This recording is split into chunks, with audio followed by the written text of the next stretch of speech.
নমস্কার বন্ধুরা, plants care and nature YouTube চ্যানেলের নতুন একটি ভিডিওতে আপনাদেরকে সুস্বাগত। সিস্ট্রাম নক্টুর্নাম কি বুঝতে পারছেন না?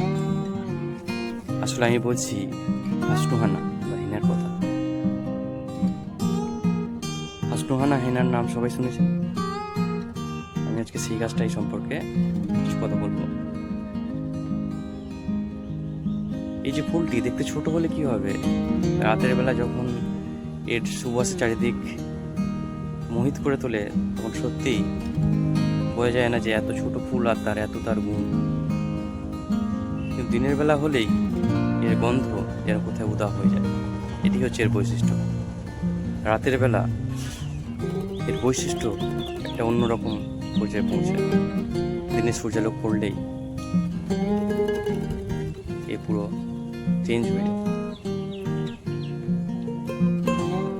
হাসনুহানাকে আমরা কুইন অফ দি নাইট বা lady of the night, night blooming jasmine বিভিন্ন নামে ডেকে থাকি, বা হিন্দিতে রাত কি রানীও বলা হয়ে থাকে।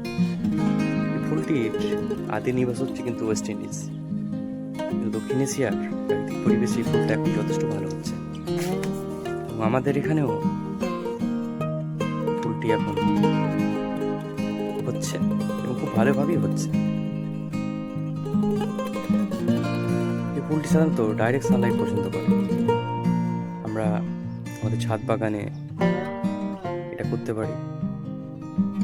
আবার সব থেকে ভালো হয় যদি আমাদের গেটের এন্ট্রান্সের পাশে এটাকে বসানো হয়, তাহলে রাতের বেলা এর যে সুবাস সেটা সমস্ত বাড়িকে মোহিত করে তুলবে।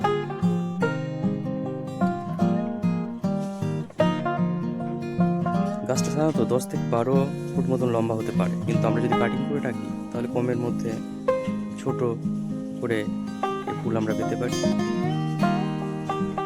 সারা বছরই হাসনুহানাতে মোটামুটি ফুল আসে, কিন্তু সব থেকে বেশি আমরা বসন্ত বা গ্রীষ্মের সময় এই ফুলটা দেখতে পাই। এবং শীতের এই শুরু থেকে শুরু করে প্রায় গ্রীষ্মের লাস্ট পর্যন্ত, বর্ষাকালের কিছুদিন বাদ দিয়ে আমরা এই ফুল পেতে পারি।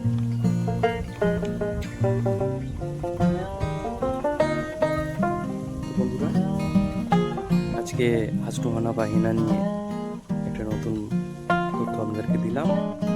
এবং হাসনুহানা বা হেনা বিভিন্ন গানেও কিন্তু এই ফুলের ব্যবহার হয়েছে। বন্ধুরা, আজকে এই পর্যন্তই। পরবর্তীতে নতুন কোনো ইনফরমেটিভ ভিডিও নিয়ে আবার আমরা আপনাদের সামনে উপস্থিত হব। সবাই ভালো থাকবেন, সুস্থ থাকবেন। নমস্কার ও ধন্যবাদ জানিয়ে আজকে আমার ভিডিওটা শেষ করলাম।